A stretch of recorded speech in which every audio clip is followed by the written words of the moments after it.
Dengan tekad kuatkan hati, negeri ini memanggilmu kawan.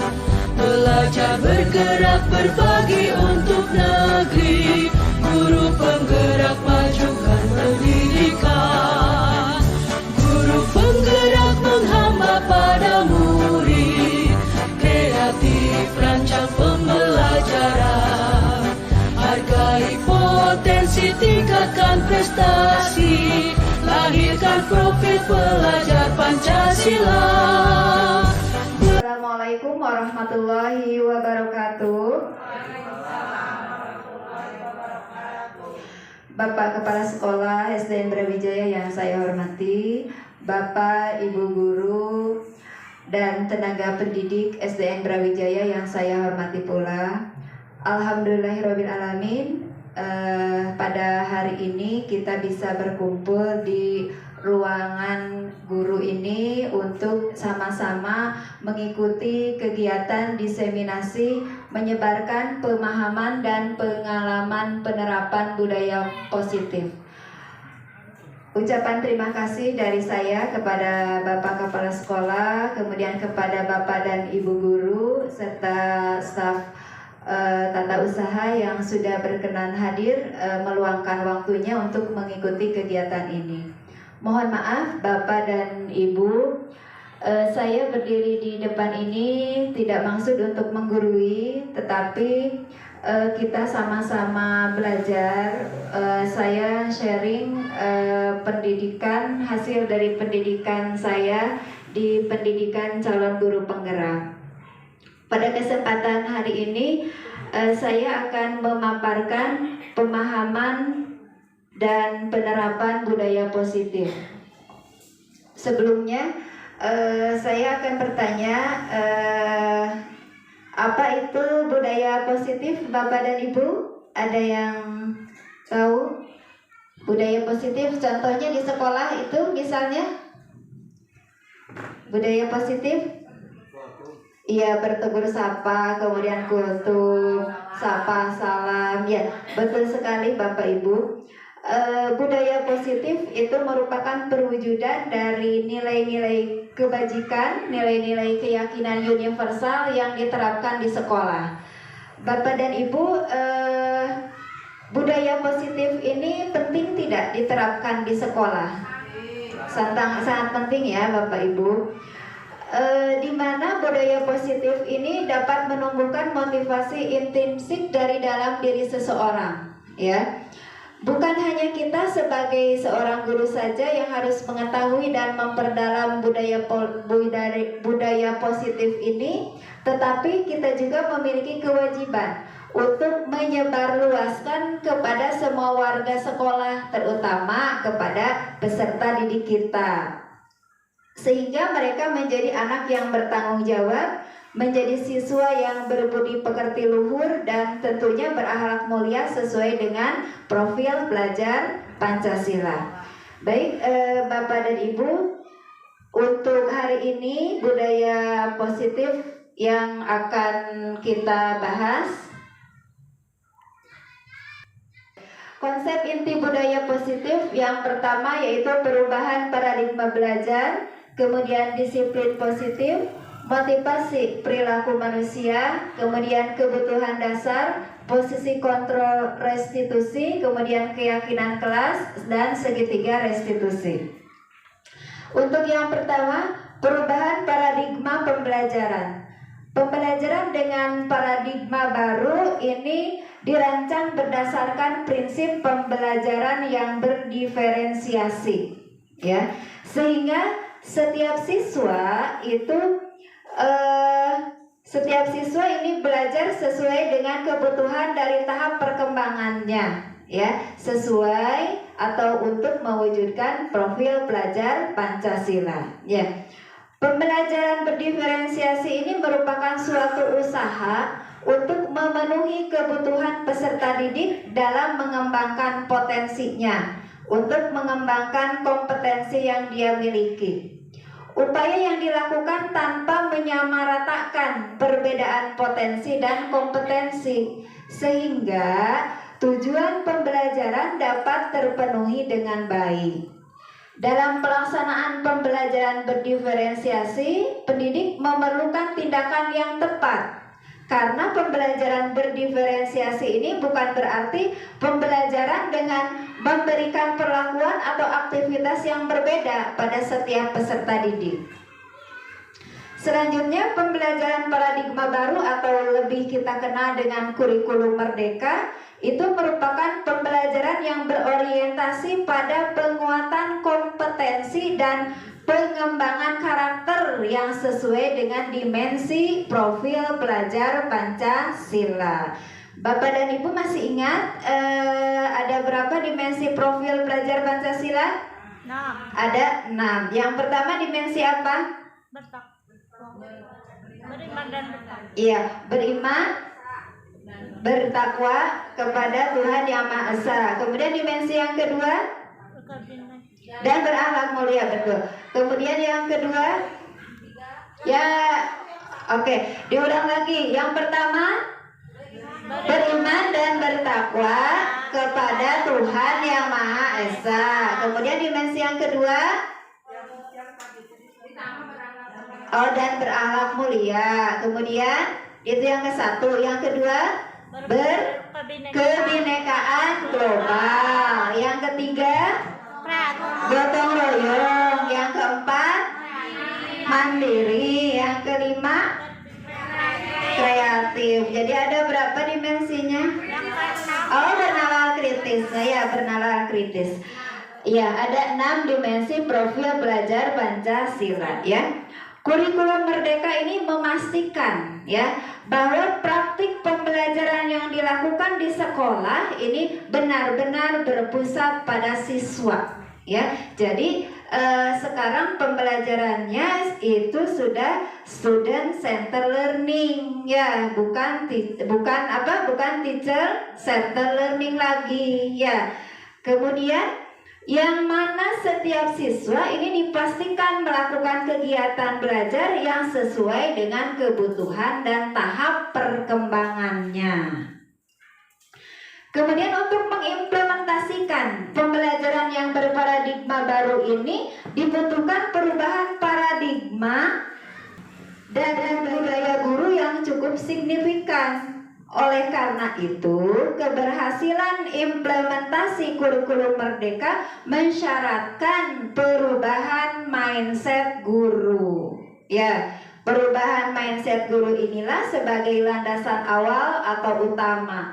Karena roh utama dari IKM ini adalah memerdekakan siswa atau berpusat pada siswa. Ya, sesuai dengan filosofi pendidikan yang dikembangkan oleh Ki Hajar Dewantara.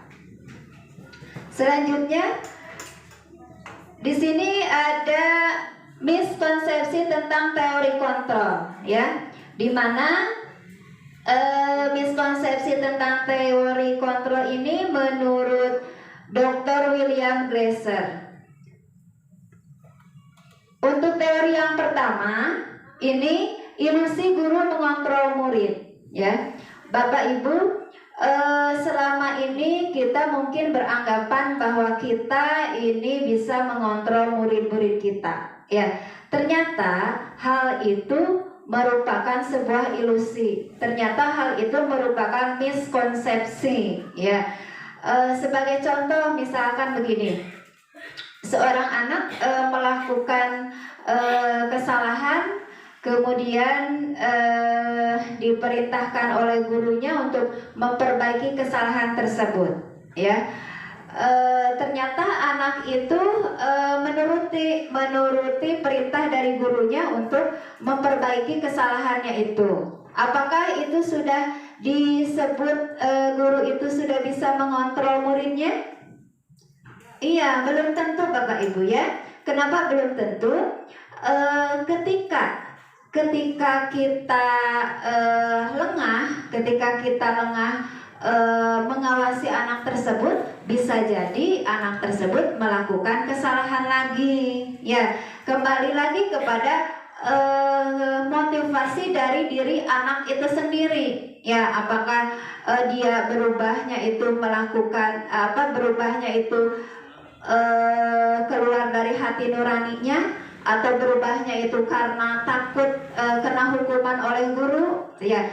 Tapi kalau misalkan anak itu berubahnya sudah keluar dari hati nuraninya, saya harus menjadi lebih baik. Nah, berarti itu tergantung dari motivasi diri anak tersebut, ya. Jadi asumsi kalau guru bisa mengontrol murid itu merupakan suatu ilusi atau miskonsepsi, ya. Kemudian teori kontrol yang kedua, ilusi bahwa semua penguatan positif itu efektif dan bermanfaat. Maksudnya apa? Penguatan, ada kata penguatan positif. Penguatan positif ini di sini bisa jadi pujian, ya, bisa jadi itu ya reward, ya. Seseorang ketika melakukan kesalahan, misalkan, ya, dibujuk oleh ibu gurunya, misalkan, ya, ayo dong, misalkan jangan seperti tadi lagi, nanti nilainya jadi menurun, misalkan begitu, ya. Apakah itu suatu ilusi? Itu suatu ilusi, ya. Ternyata penguatan positif seperti bujukan, kemudian penghargaan itu sebetulnya tidak efektif untuk diberikan kepada anak-anak, dan tidak begitu banyak manfaatnya. Ya, iya, itu tergantung kembali lagi kepada motivasi diri yang dimiliki oleh anak-anak, ya, oleh murid-murid kita. Kemudian teori kontrol yang ketiga, ilusi bahwa kritik dan membuat orang merasa bersalah ini dapat menguatkan karakter. Ini juga merupakan suatu ilusi, Bapak Ibu, ya, suatu miskonsepsi. Dimana ketika kita mengkritik anak, ketika anak melakukan kesalahan, kita kritik anak itu langsung misalkan memperbaikinya, belum tentu hal itu akan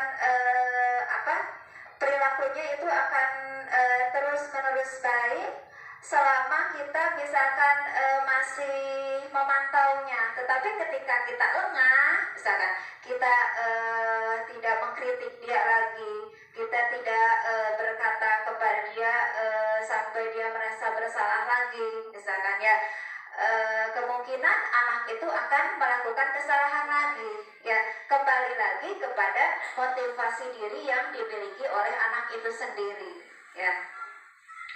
Kemudian ilusi yang terakhir, teori kontrol yang terakhir, ilusi bahwa orang dewasa ini memiliki hak untuk memaksa, ya.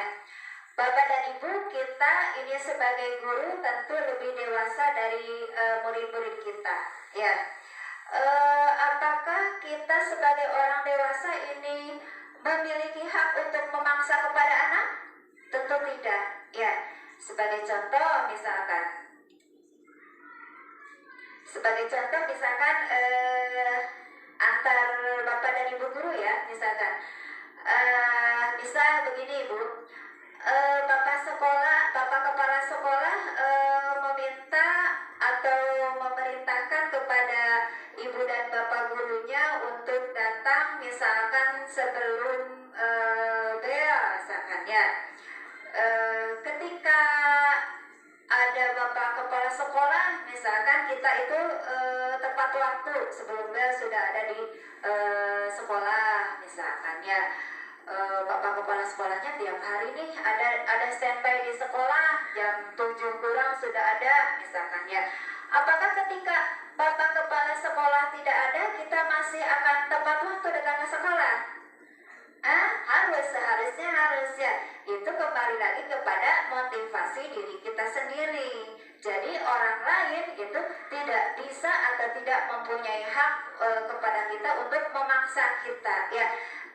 Yang bisa memperbaiki diri kita, yang bisa merubah adalah diri kita sendiri, ya, tergantung dari motivasi intrinsik yang dimiliki oleh diri masing-masing, ya.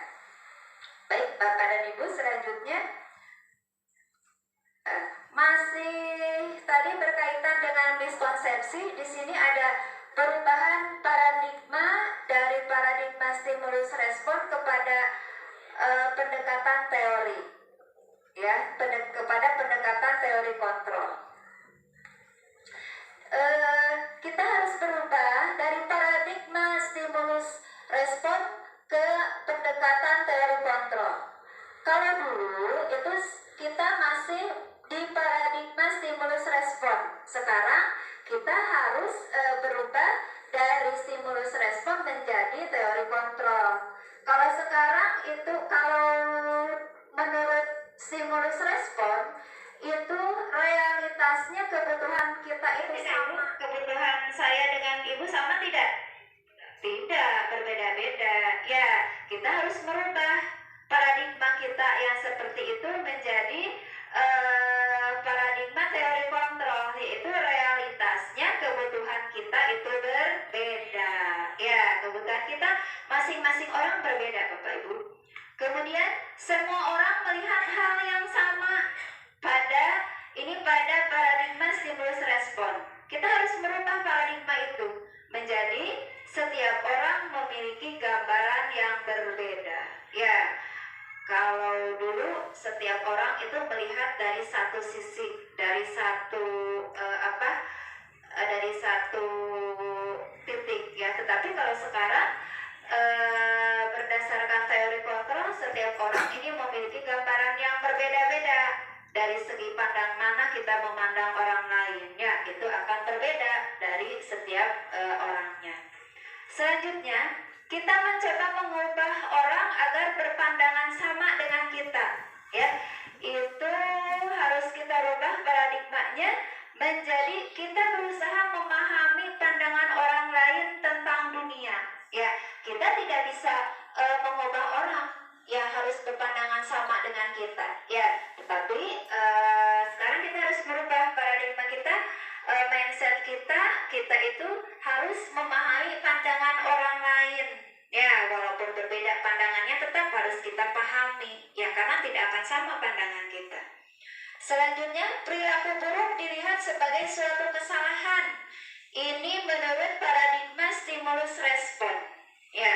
Ini harus kita rubah menjadi paradigma semua perilaku memiliki tujuan. Misalkan anak itu melakukan kesalahan, ini di stimulus respon perilaku buruk dilihat sebagai suatu kesalahan. Anak melakukan kesalahan dan kita judge, kamu salah, begitu, ya.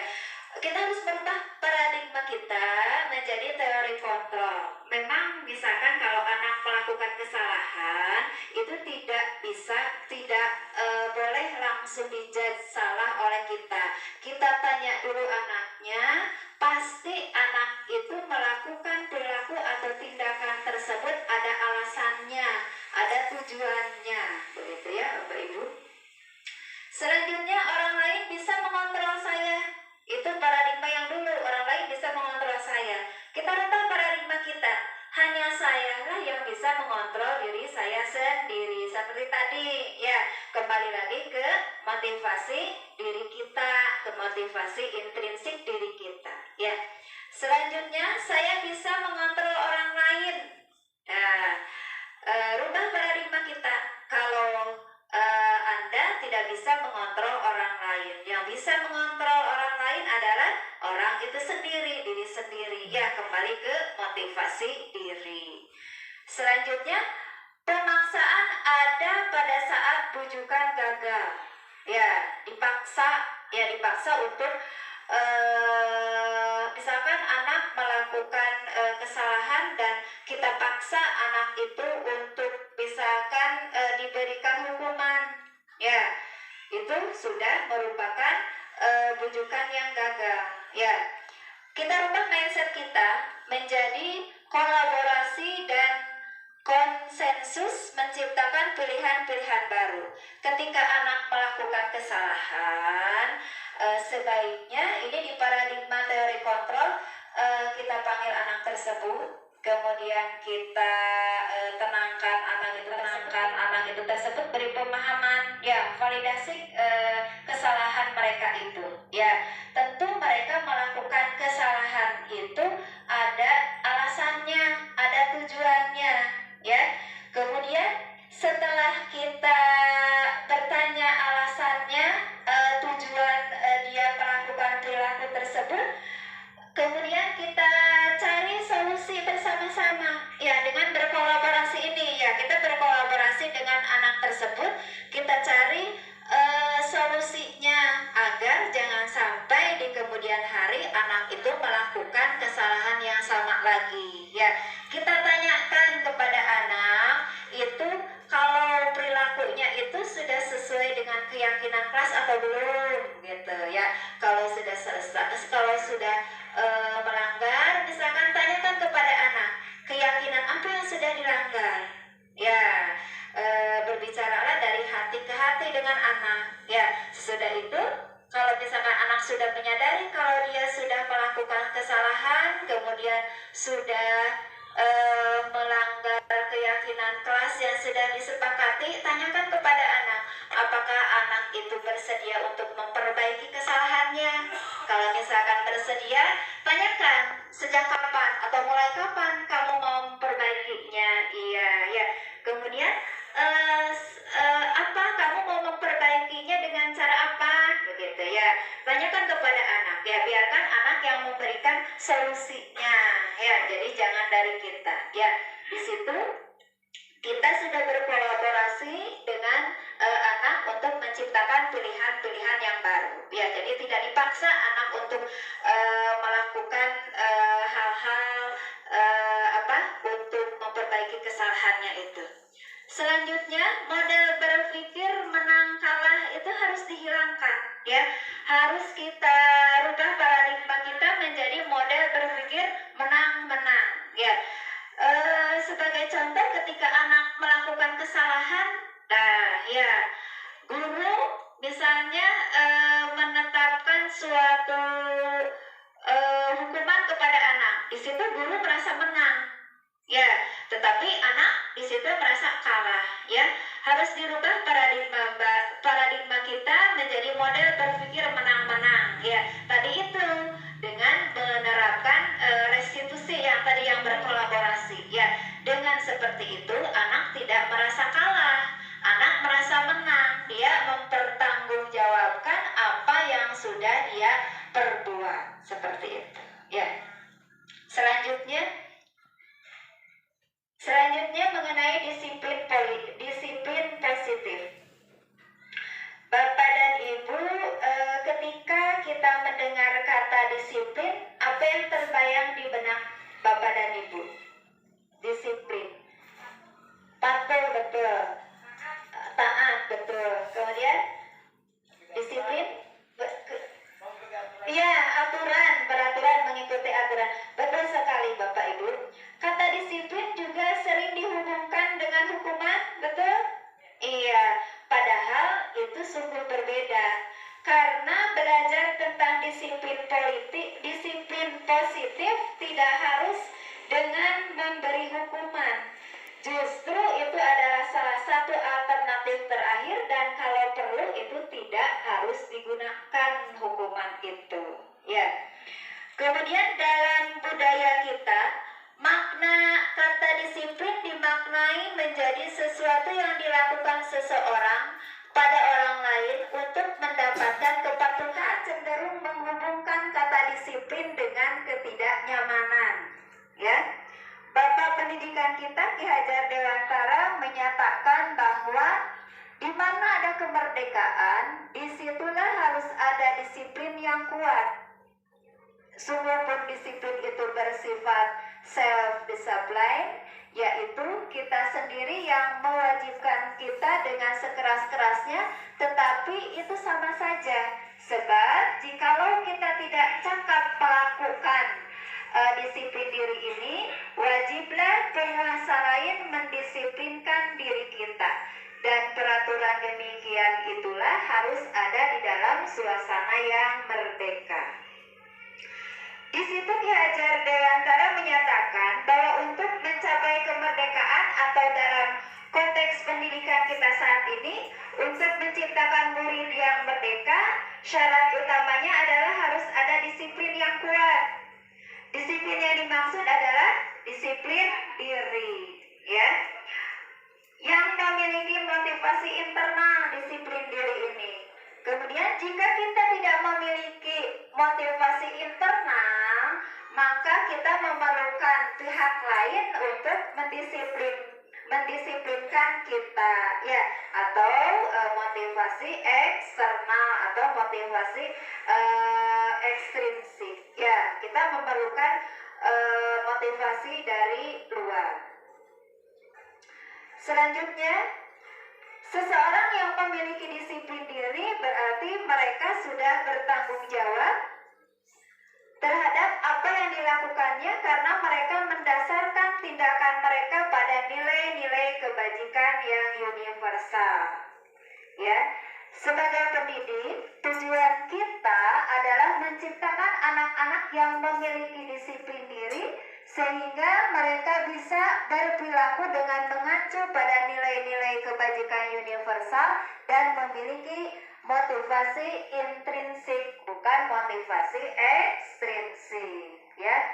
Makna disiplin positif yang dikemukakan oleh Ki Hajar Dewantara maupun Daeng Dozen, di mana kedua pakar pendidikan mengartikan disiplin sebagai bentuk kontrol diri, yaitu belajar untuk kontrol diri agar dapat mencapai suatu tujuan mulia. Tujuan mulia di sini mengacu pada nilai-nilai atau prinsip-prinsip mulia yang dianut seseorang. Kita namakan nilai-nilai tersebut sebagai nilai-nilai kebajikan yang universal. Selanjutnya, nilai-nilai kebajikan. Nilai-nilai kebajikan itu apa, Bapak dan Ibu? Nilai kebajikan itu nilai-nilai yang sudah disepakati bersama terlepas dari suku bangsa, agama, bahasa maupun latar belakangnya. Nilai-nilai ini merupakan payung besar dari sikap dan perilaku kita, atau nilai-nilai ini merupakan fondasi kita untuk berperilaku, ya. Nilai-nilai kebajikan ini adalah sifat-sifat positif manusia yang merupakan tujuan mulia yang ingin dicapai setiap individu. Ada 6 institusi atau organisasi yang mempunyai nilai-nilai kebajikan. Salah satu yang lebih kita kenal itu adalah Profil Pelajar Pancasila. Ya, tadi sudah disebutkan kalau nilai-nilai dari kebajikan dari Profil Pelajar Pancasila itu ada 6, ya. Yang pertama itu beriman, bertakwa kepada Tuhan Yang Maha Esa dan berakhlak mulia. Pelajar Indonesia yang beriman, bertakwa kepada Tuhan Yang Maha Esa dan mulia adalah pelajar yang berakhlak dalam hubungannya dengan Tuhan Yang Maha Esa. Ia memahami ajaran agama dan kepercayaannya serta menerapkan pemahaman tersebut dalam kehidupannya sehari-hari. Ya, ada 5 elemen kunci beriman, bertakwa kepada Tuhan Yang Maha Esa dan berakhlak mulia. Yang pertama itu akhlak beragama, kemudian yang kedua akhlak pribadi, yang ketiga akhlak kepada manusia, yang keempat akhlak kepada alam, betul, yang kelima akhlak bernegara, ya. Kemudian nilai kebajikan yang kedua dari Profil Pelajar Pancasila adalah berkebinekaan global. Pelajar Indonesia mempertahankan budaya luhur, lokalitas dan identitasnya dan tetap berpikiran terbuka dalam berinteraksi dengan budaya lain, sehingga menumbuhkan rasa saling menghargai dan kemungkinan terbentuknya budaya baru yang positif dan tidak bertentangan dengan budaya luhur bangsa. Kemudian nilai kebajikan berikutnya dari Profil Pelajar Pancasila yaitu bergotong royong. Pelajar Indonesia memiliki kemampuan bergotong royong, yaitu kemampuan untuk melakukan kegiatan secara bersama-sama dengan sukarela agar kegiatan yang dikerjakan dapat berjalan lancar, mudah dan ringan, ya. Elemen dari Bergotong royong ini yaitu kolaborasi, kemudian kepedulian, dan berbagi. Selanjutnya nilai kebajikan dari profil pelajar Pancasila yang keempat yaitu mandiri. Pelajar Indonesia ini merupakan pelajar mandiri, yaitu pelajar yang bertanggung jawab atas proses dan hasil belajarnya. Elemen kunci dari mandiri terdiri dari kesadaran akan diri dan situasi yang dihadapi serta regulasi diri. Berikutnya nilai kebajikan bernalar kritis. Pelajar yang bernalar kritis mampu secara objektif memproses informasi baik kualitatif maupun kuantitatif, membangun keterkaitan antara berbagai informasi, menganalisis informasi, mengevaluasi, dan menyimpulkannya. Kemudian nilai kebajikan yang terakhir dari profil pelajar Pancasila yaitu kreatif, di mana pelajar yang kreatif itu mampu memodifikasi dan menghasilkan sesuatu yang orisinal, bermakna, bermanfaat, dan berdampak. Elemen kunci dari kreatif ini terdiri dari menghasilkan gagasan yang orisinal, serta menghasilkan karya dan tindakan yang orisinal, serta memiliki keluasan berpikir dalam mencari alternatif solusi permasalahan. Selanjutnya, ada 3 motivasi perilaku manusia yang sudah tadi kita bahas sedikit-sedikit ya. Motivasi perilaku manusia yang pertama ini untuk menghindari ketidaknyamanan atau hukuman ya. Motivasi ini merupakan tingkat terendah dari motivasi perilaku manusia, di mana orang yang mempunyai motivasi ini dia selalu bertanya, dia akan bertanya apa yang akan terjadi apabila saya tidak melakukan hal itu. Itu motivasi untuk menghindari ketidaknyamanan ya. Sebenarnya mereka itu sedang menghindari permasalahan yang mungkin muncul dan berpengaruh pada mereka, baik itu secara fisik, psikologis, maupun tidak terpenuhinya kebutuhan mereka ya. Motivasi ini termasuk ke dalam motivasi eksternal ya. Selanjutnya motivasi yang kedua yaitu untuk mendapatkan imbalan atau penghargaan dari orang lain ya. Ketika orang itu melakukan suatu tindakan, dia motivasinya untuk mendapatkan imbalan. Dia itu akan selalu bertanya, apa yang akan saya dapatkan kalau saya melakukan hal ini ya. Berarti motivasinya itu adalah motivasi untuk mendapatkan imbalan atau penghargaan dari orang lain ya. Atau seseorang yang melakukan suatu tindakan karena mengharapkan pujian ya. Misalkan anak membersihkan kelas karena ingin dipuji oleh ibu gurunya misalkan ya. Itu merupakan motivasi eksternal ya.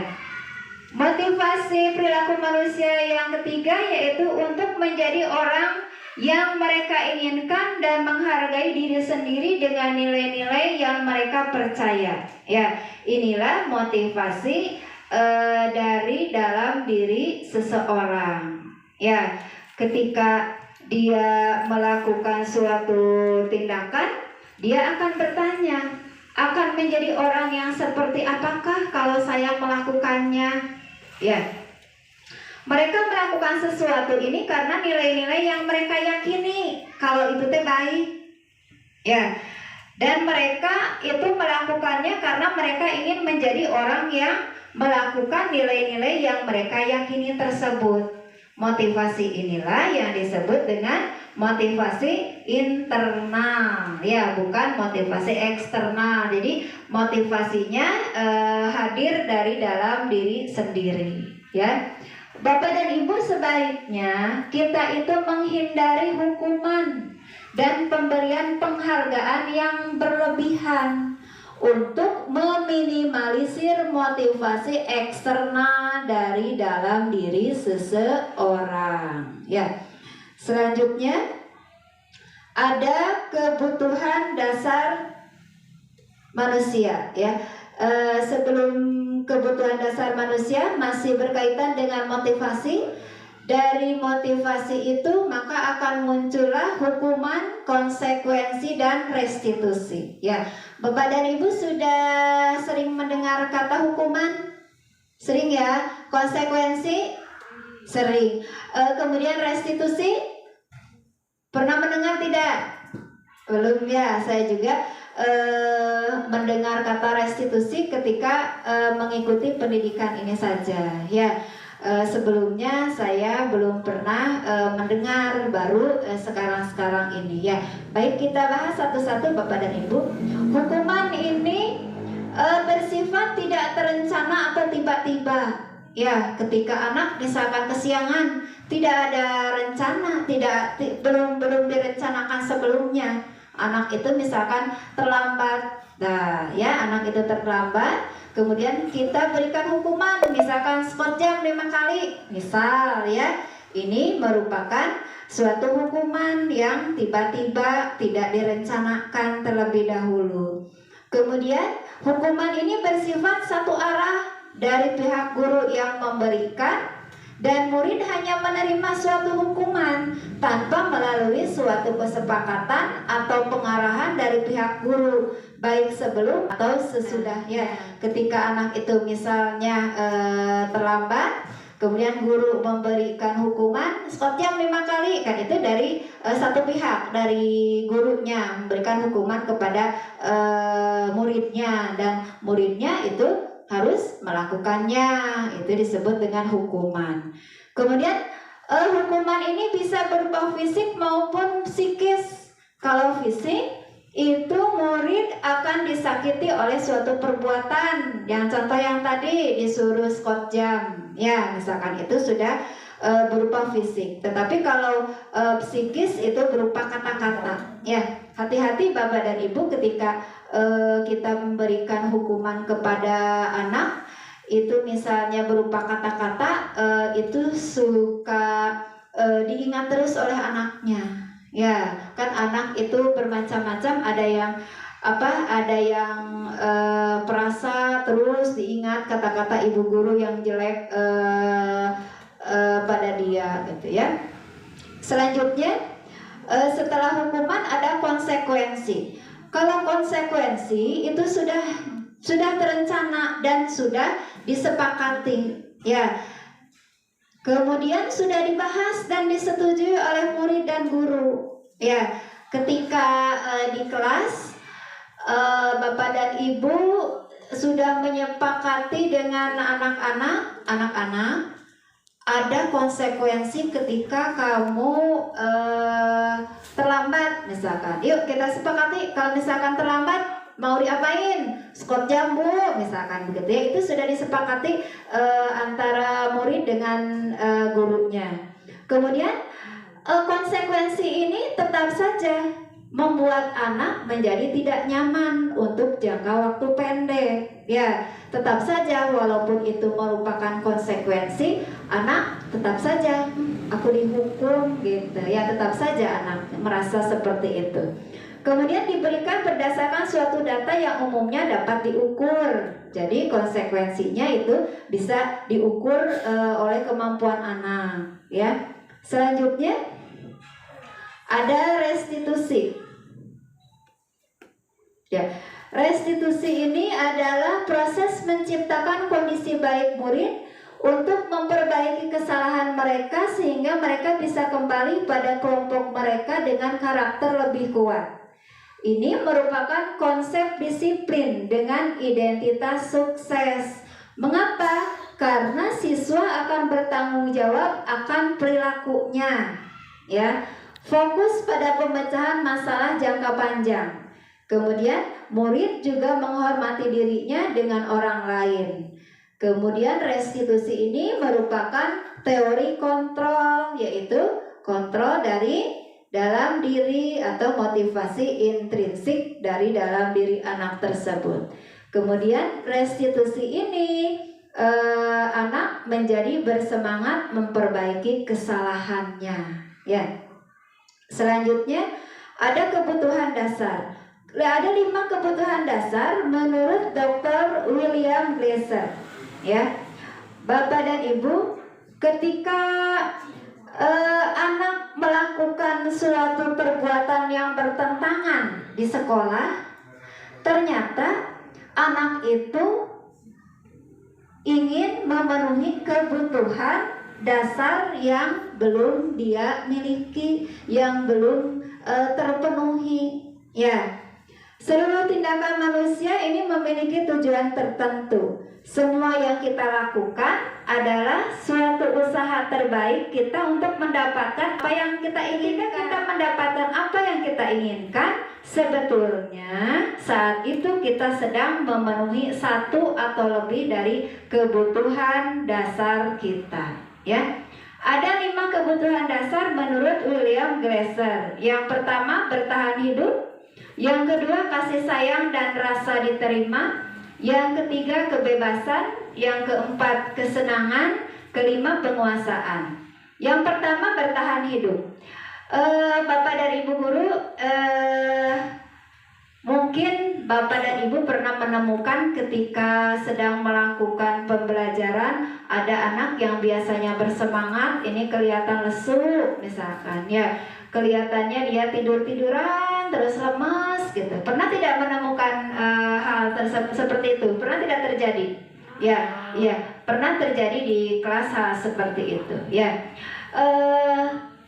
kalau ada anak yang seperti itu, kita tanya Bapak dan Ibu, ya, mengapa anak itu terlihat lesu, terlihat lemas gitu, ya.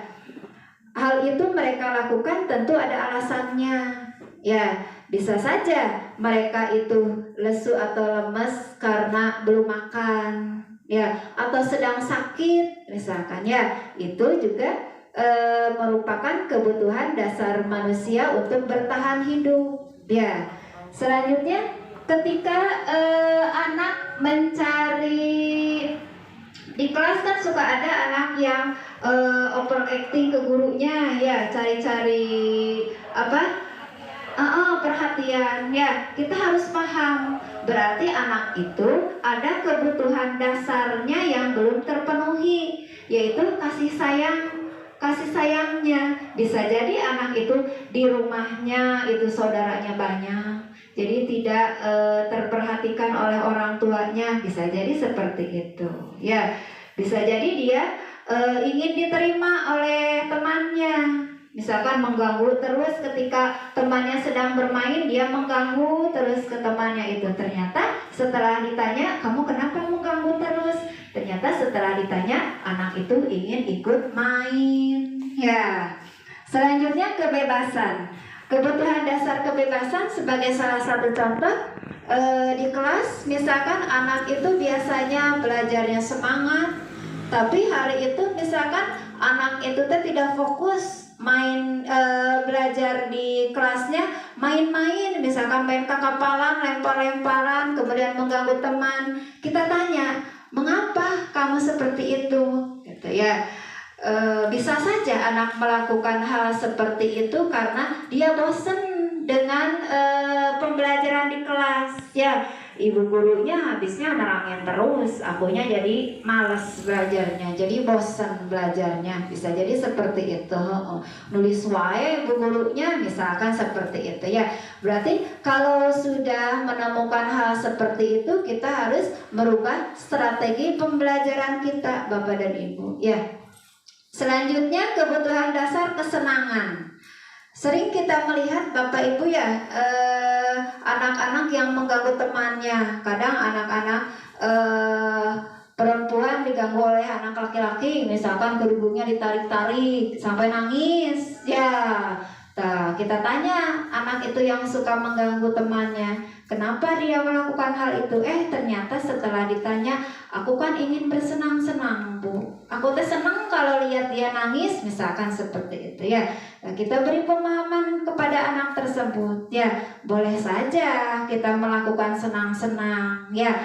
Tetapi jangan sampai kesenangan kita itu menjadi penderitaan orang lain, ya. Jadi kita harus senang, orang lain juga harus senang. Orang lain juga harus senang.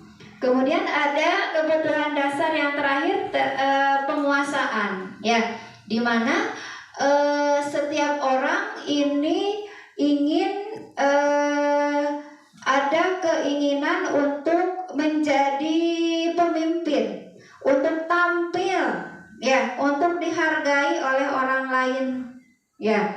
Hal itu juga dimiliki oleh anak-anak, ya. Jadi berilah kesempatan kepada anak untuk tampil, ya. Misalkan tampil menjadi pemimpin, minimal kalau berdoa gantian, tidak hanya KM saja, gitu, ya, gantian di rolling bergantian, misalkan itu, ya. Selanjutnya ada posisi kontrol restitusi, ya. Bapak Ibu, ada 5 posisi kontrol restitusi menurut Dain Gozen. Di sini ada posisi penghukum, posisi pembuat merasa bersalah, posisi teman, pemantau, dan manajer. Ya, ada di mana posisi Bapak dan Ibu guru? Kadang-kadang bisa menjadi penghukum, bisa tidak, Bu? Bisa, ya. Kadang-kadang bisa menjadi pembuat merasa bersalah? Bisa. Kadang-kadang kita menjadi teman untuk anak-anak? Bisa, ya. Jadi pemantau? Bisa. Jadi manajer? Bisa, ya. Oke. Ada video. Kita akan menyaksikan video terlebih dahulu, Bapak dan Ibu, ya.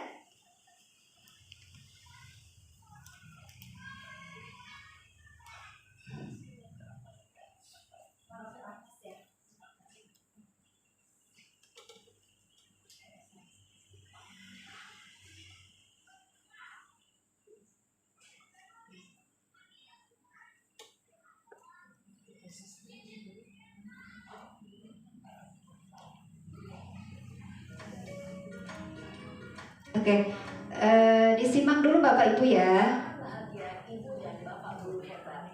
Dalam penerapan disiplin positif restitusi, salah satu program yang dikembangkan adalah 5 posisi kontrol. 5 posisi kontrol dalam restitusi adalah proses perjalanan seorang pendidik agar dapat mengenali dirinya. Pada video kali ini, kita akan membahas tentang 5 posisi kontrol yang dikembangkan oleh Dain Gozen dan contoh penerapannya.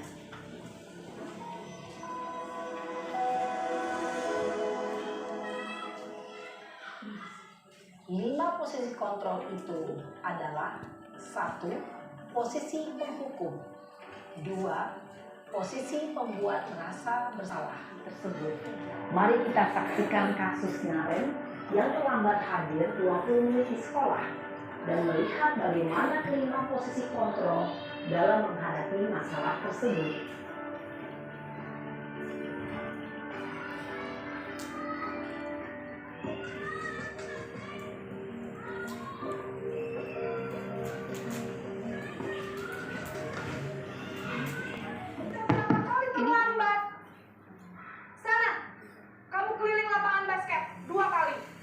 Kenapa saya harus keliling lapangan basket, Bu?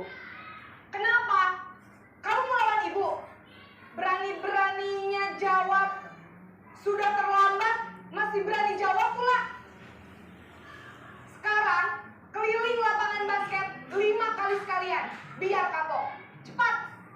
Pergi sana ke lapangan basket. Posisi penghukum biasanya berbicara dengan nada tinggi, menghardik, menunjuk-nunjuk, menyakiti, dan menyindir. Hukuman bisa berupa fisik maupun psikis. Ibu dan Bapak guru hebat, dampak yang terjadi pada murid ketika guru berada pada posisi penghukum adalah murid cenderung akan memberontak, bahkan menyimpan dendam.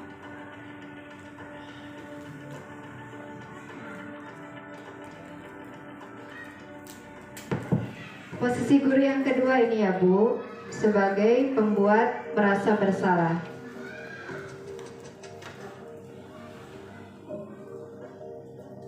Naren!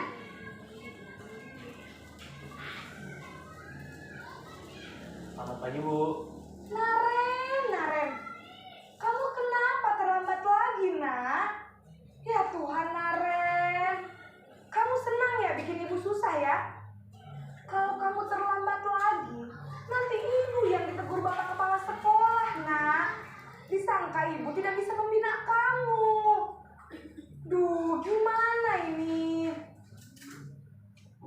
Maaf Bu.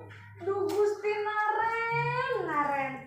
Kamu suka ya kalau ibu ditegur bapak kepala sekolah? Terus, sekarang ibu harus tulis apa ini di buku absen? Ini kamu sudah sering terlambat loh. Ibu harus apa coba? Maaf Bu. Maaf sekali. Ya sudah, lain kali jangan bikin ibu susah lagi ya nak ya. Ibu tidak akan kuat lagi kalau kamu begini terus. Bisa jantungan kalau ibu ditegur bapak kepala sekolah. Sana cepat ke kelas. Maaf ya Bu. Maaf sekali. Posisi pembuat rasa bersalah berbicara dengan nada tenang, cenderung lembut. Namun kata-kata yang diutarakan membuat murid merasa menjadi orang yang gagal. Memandang buruk dirinya sendiri, merasa tidak berharga, dan tidak sanggup membahagiakan orang lain. Ketika guru mengambil posisi pembuat rasa bersalah, murid akan menganggap dirinya yang bersalah dan ia akan menyimpan emosi negatif tersebut di dalam dirinya.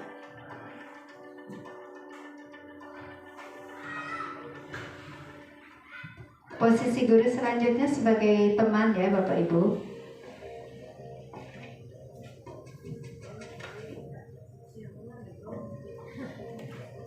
Naren!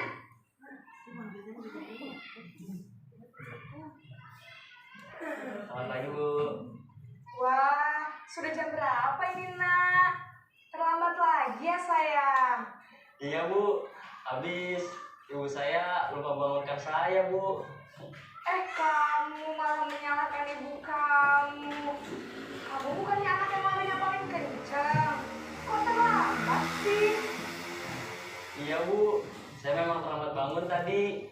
Jadi biarpun saya lari kencang, tetap gak kekejar Bu. Ya sudah sana. Nanti lain kali larinya lebih kencang lagi ya. Biar gak terlambat lagi. Bikin seneng ibu.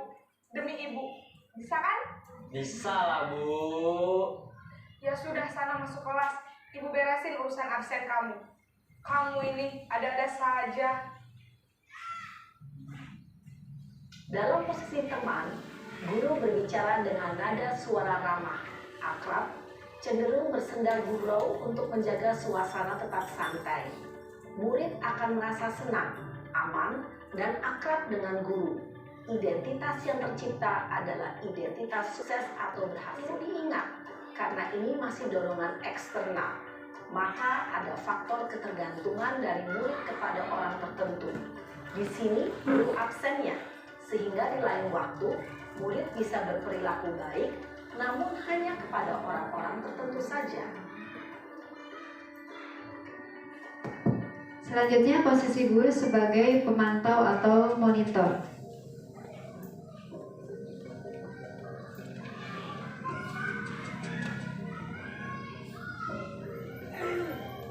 Naren!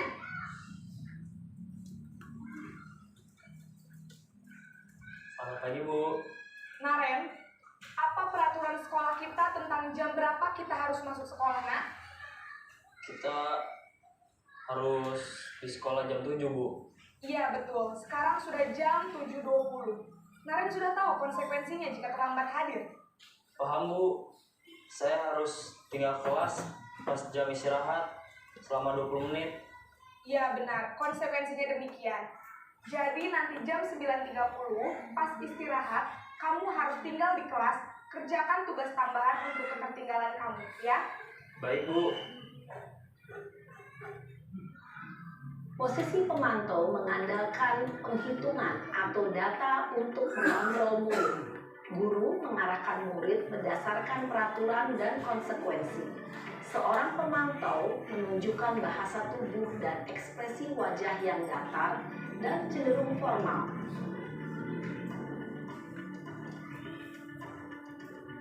Di posisi terakhir ya Bapak Ibu, posisi manajer.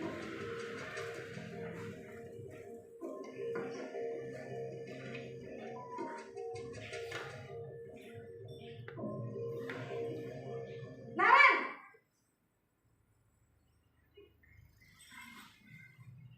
Selamat pagi Bu. Selamat pagi, Naren. Maaf Bu. saya terlambat. Iya, sekolah masuknya jam 7, sekarang sudah jam 7.20. Jadi sekarang bagaimana ini, Naren? Maaf Bu, saya lupa setel alarm saya semalam. Baiklah, menurut kamu, keyakinan sekolah yang mana yang perlu kamu tingkatkan? Menghargai diri sendiri dan orang lain mungkin ya Bu. Setuju. Jadi, apakah Naren meyakini prinsip saling menghormati tersebut? Iya Bu, saya meyakininya.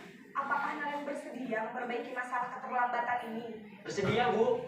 Bagaimana kamu akan perbaiki masalah keterlambatan ini? Saya akan coba untuk tidak lupa menyetel alarm saya Bu. Baik, kalau Naren lupa menyetel alarm di rumah, ada orang yang kira-kira bisa bantu mengingatkan tidak? Ada Bu, kakak saya, Kak Emma. Ada lagi selain Kak Emma? Selain Kak Emma, ada ibu saya. Baik, jadi yang mengingatkan Naren adalah Kak Emma dan ibu kalian. Kira-kira akan mulai setel alarm kapan nih, Naren? Setelah pulang sekolah, akan segera saya lakukan. Baik, jadi Naren akan setel alarm untuk bangun besok pagi dan akan diingatkan oleh kakak dan ibunda Naren ya. Ada lagi yang mungkin perlu dilakukan, Naren? Agar tidak terlambat bangun lagi. Tidak ada Bu. Baik, Naren. Terima kasih untuk kerjasama kamu. Sekarang kamu perlu kembali ke kelas untuk belajar. Baik Bu, terima kasih. Posisi manajer adalah posisi kontrol yang disarankan untuk membimbing murid memiliki sikap disiplin yang positif, yaitu murid yang mandiri, bertanggung jawab, dan dapat memecahkan masalah. Tujuan dari posisi ini adalah agar murid dapat berefleksi atas tindakannya. Guru akan dengan tulus memberikan pertanyaan-pertanyaan bermakna, sehingga membuat murid dapat belajar dari kesalahannya dan mencari sebuah solusi untuk menyelesaikannya. Posisi kontrol yang tadi itu yang paling baik itu posisi kontrol apa? Iya, yang terakhir itu guru sebagai manajer. Sebentar. Manajer ya. Dimana yang 3 ini posisi penghukum, kemudian pembuat merasa bersalah, kemudian posisi kontrol sebagai teman. Ini adalah posisi kontrol yang negatif ya. Yang 2 ini pemantau dan manajer, ini posisi kontrol positif. Meskipun posisi kontrol guru sebagai pemantau itu positif, tetapi masih ada kekurangannya. Ketika guru masih memantau anak itu insya Allah tidak akan melakukan kesalahan lagi. Tetapi ketika gurunya lengah itu kita tidak menjamin kalau anaknya itu tidak melakukan kesalahan lagi ya. Tetapi kalau posisi kontrol manajer ini sudah posisi kontrol yang harus kita terapkan sebagai guru ya. Baik, selanjutnya Bapak dan Ibu, ada keyakinan kelas. Bapak Ibu pernah mendengar keyakinan kelas? Kenapa tidak peraturan kelas, harus keyakinan kelas? Ada yang bisa menjelaskan tidak perbedaan peraturan kelas dengan keyakinan kelas? Betul, kalau keyakinan kelas itu disepakati oleh anak. Kemudian keyakinan kelas itu lahir dari hati nurani anak ya. Jadi anak yang menentukan nilai kebajikan apa yang akan mereka terapkan selama di sekolah ya. Keyakinan kelas ini dibentuk untuk menertibkan siswa di kelas. Kemudian dibentuk secara bersama-sama. Kalau sudah dibentuk secara bersama-sama, ini menjadi tanggung jawab para siswa untuk mentaatinya tanpa adanya paksaan. Kemudian fungsi dari keyakinan kelas juga sebagai pengendali diri. Beda lagi dengan peraturan kelas. Kalau peraturan kelas itu dibuat satu pihak oleh guru saja. Ya. Selanjutnya di sini ada beberapa langkah yang harus dilaksanakan ketika kita membuat keyakinan kelas. Ya, yang pertama itu guru memberikan pemahaman terlebih dahulu kepada anak. Apa sih keyakinan kelas itu? Ya, mengapa tidak peraturan kelas saja, begitu ya. Selanjutnya langkah yang kedua, curah pendapat. Anak-anak menuliskan pendapat mereka tentang dia itu di kelas harus apa, harus melakukan apa, seperti itu ya.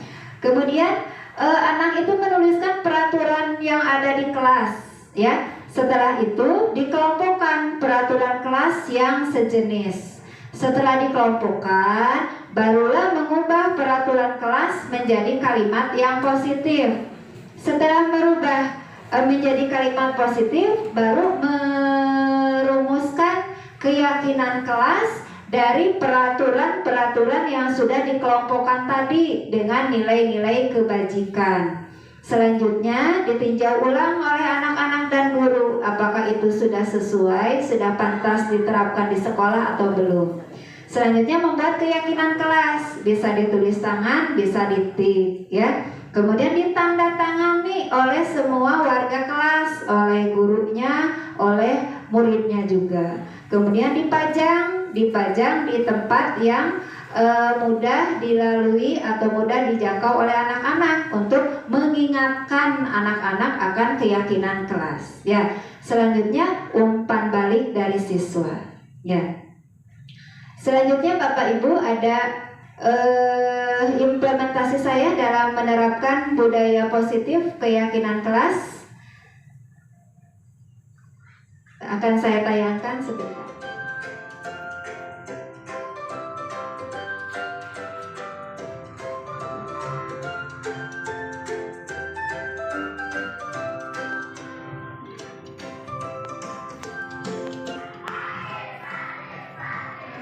Ini kegiatan pemberian pemahaman kepada anak ya mengenai apa itu keyakinan, kenapa tidak peraturan.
Kemudian anak-anak menuliskan peraturan kelas yang ingin mereka rubah jadi keyakinan kelas.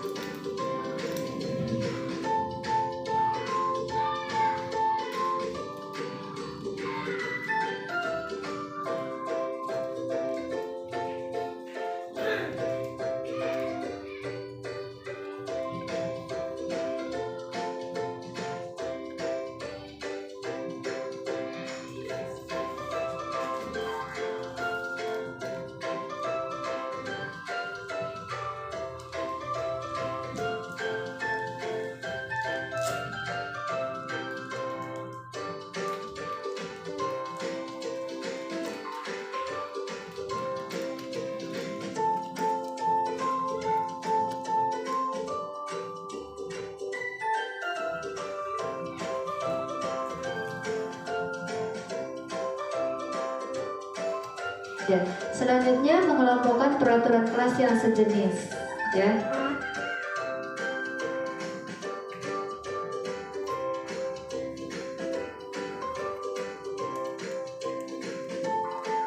Dan selanjutnya peraturan kelasnya dirubah menjadi kalimat positif, ya, agar anak-anak senantiasa melakukan hal-hal yang positif.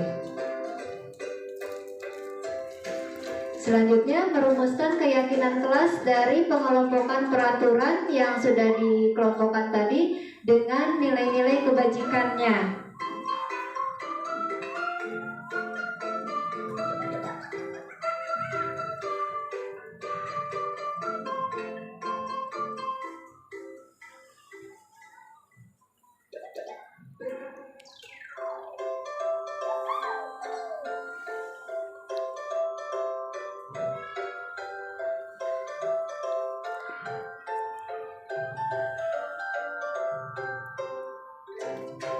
Ya, ditinjau ulang oleh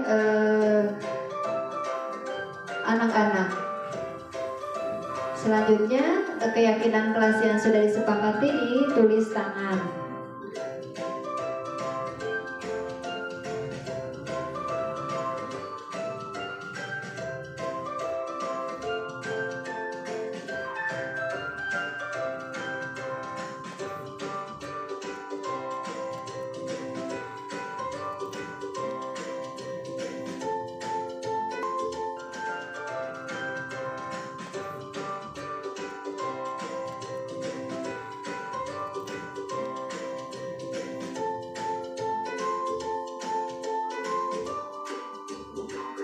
Ya, selanjutnya ditandatangani oleh semua anak.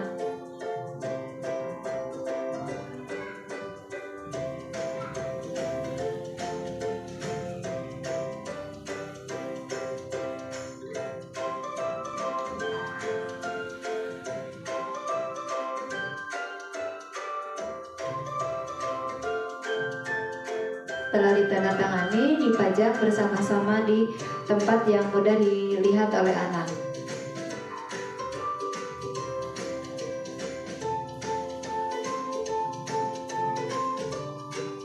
Oke.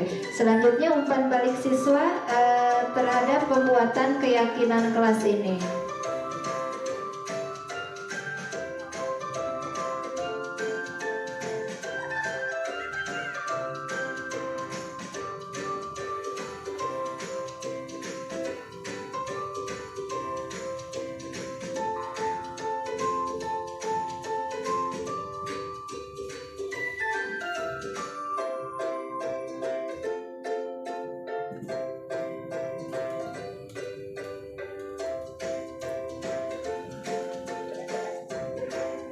Oke, demikian implementasi saya dalam pembuatan keyakinan kelas.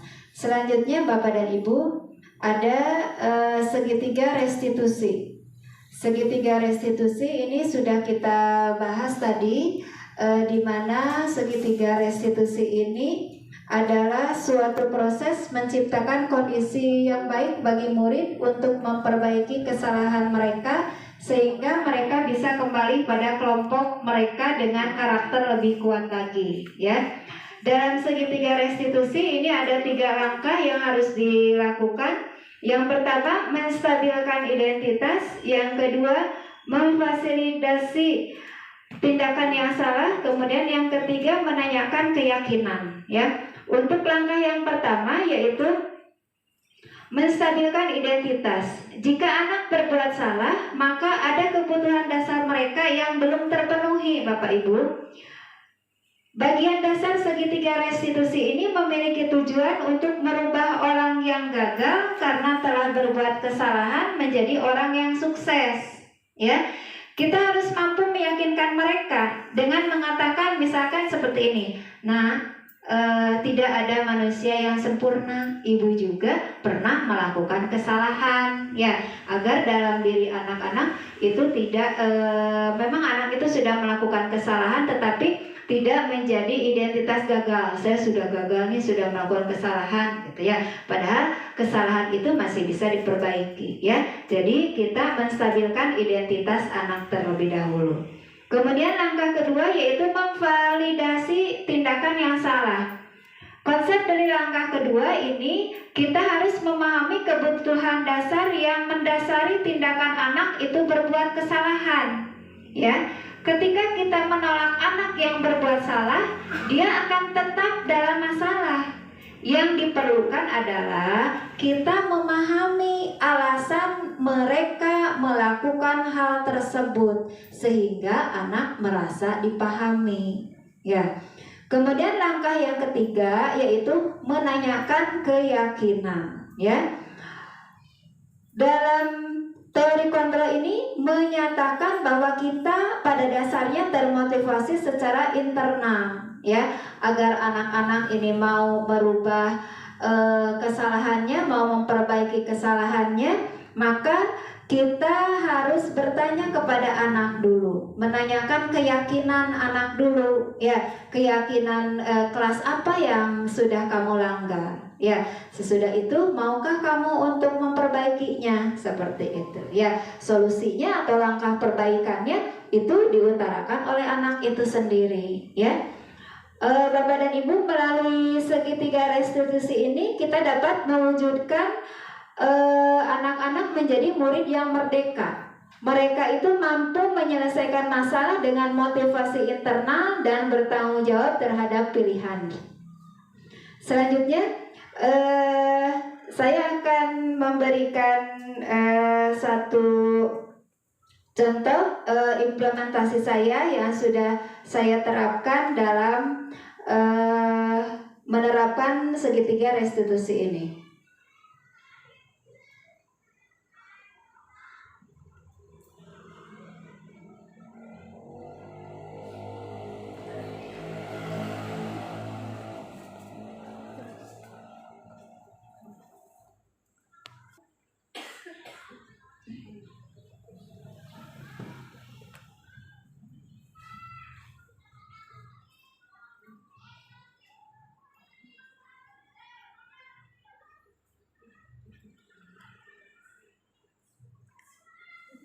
Sebentar. Saudara Ibu ya.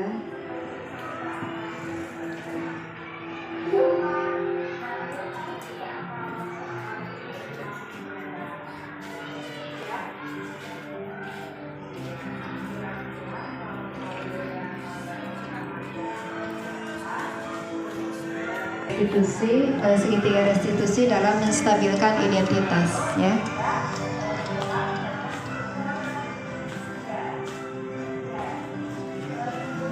Selanjutnya divalidasi tindakan yang salahnya.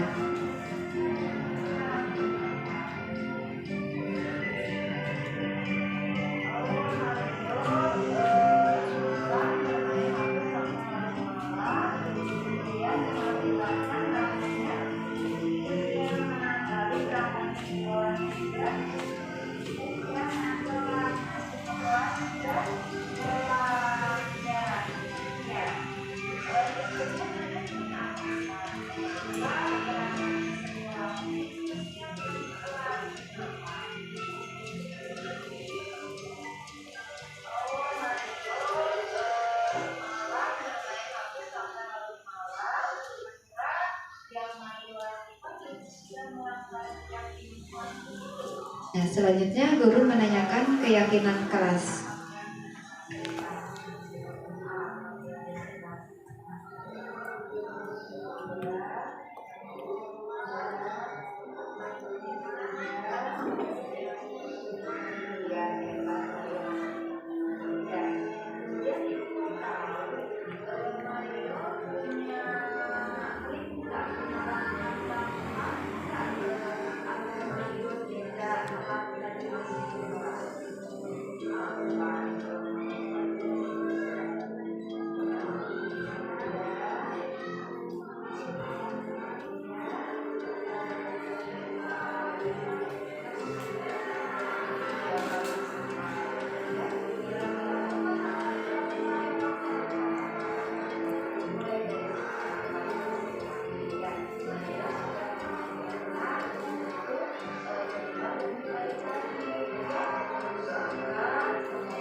Oke, ini tanggapan siswa atau testimoni siswa ya Bapak Ibu.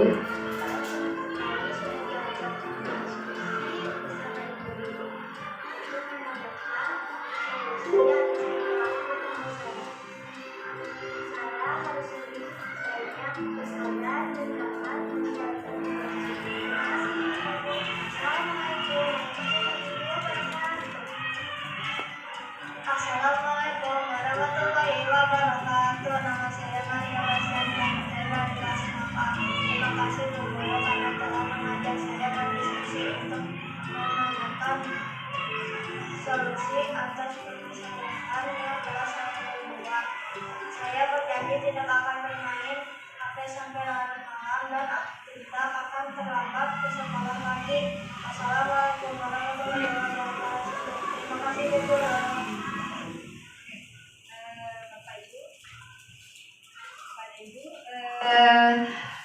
Tadi contoh implementasi dalam pembuatan segitiga restitusi. Ya, Bapak dan Ibu sudah menerapkan segitiga restitusi belum di kelas?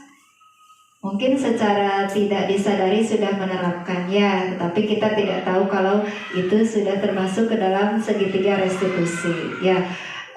Mungkin juga sudah melaksanakan tetapi tidak sampai selesai, bisa juga seperti itu ya.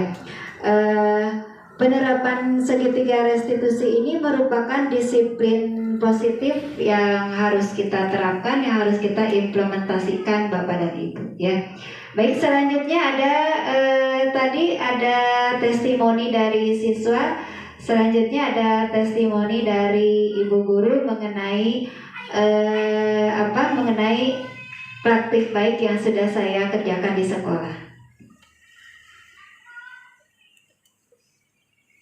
Ibu siapa ini, Bu?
Selanjutnya testimoni anak siswa.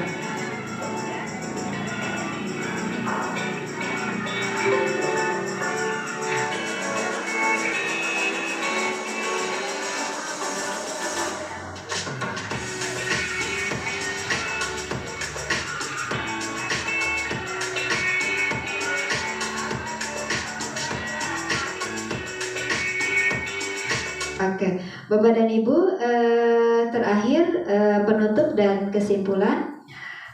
Dalam menerapkan program disiplin positif ini hendaknya guru memiliki standar kepribadian, memiliki standar profesional dan sosial yang baik, di mana guru mampu merefleksi dirinya dalam posisi kontrol saat ini.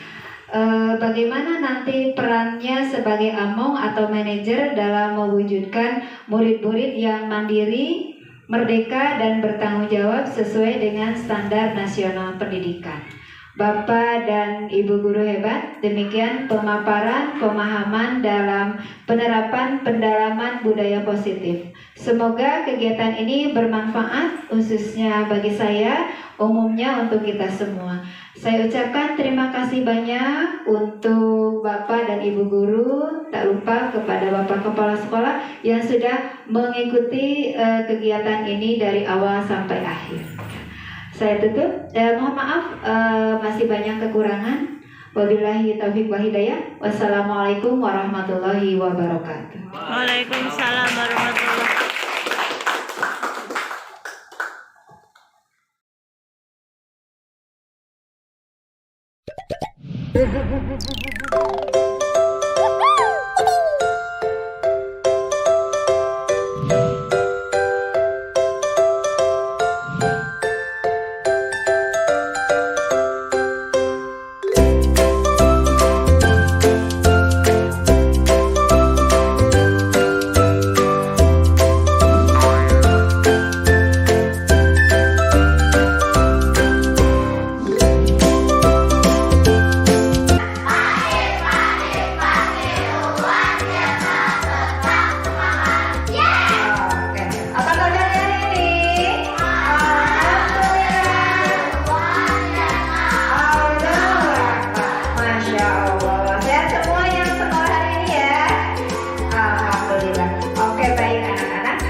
keyakinan kelas.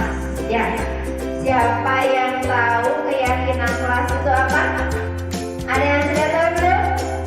Iya, anak-anak biasanya anak-anak itu taunya peraturan kelasnya, peraturan sekolah, ya. Antara peraturan kelas dengan keyakinan kelas itu beda-beda tipis, ya. Bedanya kalau peraturan kelas itu dibuat oleh satu pihak, oleh guru saja, oleh ibu. Jadi mau tidak mau kalau peraturan itu sudah dibuat oleh ibu guru, anak-anak harus mentaatinya, ya. Tetapi kalau keyakinan kelas itu dibuat secara bersama-sama oleh anak-anak semua, oleh siswa-siswi kelas 6A semua, didampingi oleh ibu, ya. Harapannya apa dari keyakinan kelas ini? Harapannya agar ketika kita sudah meyakini keyakinan apa yang harus kita terapkan dari peraturan kelas itu, apa yang akan kita laksanakan agar belajar kita nyaman, agar belajar kita tidak secara terpaksa, ya. Keyakinan kelas itu diambil dari peraturan kelas, ya. Sekarang kita akan membuat keyakinan kelas bersama-sama, ya. Di sini anak-anak masih ingat kan peraturan kelas waktu kelas 5? Sudah pernah? Sudah masih ingat peraturan kelas? Oke, ya. Sambil mengingat, anak-anak tuliskan peraturan satu saja, ya. Satu peraturan kelas di kertas ini, ya. Dituliskan, sesudah dituliskan nanti ditempel di papan yang berwarna hijau, ditempel, ya. Kalau sudah menuliskan, ya. Oke,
tidak untuk memperbaiki kesalahan Eca? Bersedia, bagus sekali anak ya. Kemudian langkah apa yang akan Eca lakukan untuk memperbaiki kesalahan Eca ini? Saya harus lebih bersabar dan jika ada yang mengejek wajah saya akan keluar di kelas, Bu. Oke, betul sekali tindakan Eca ini. Ya, Ibu hargai tindakan Eca yang ingin berubah menjadi lebih baik lagi. Ya, tetap semangat ya, Tia. Jangan bersedih lagi.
berkah dan berkat mengendalikan emosi. Terima kasih Bu Guru. Assalamualaikum warahmatullahi wabarakatuh.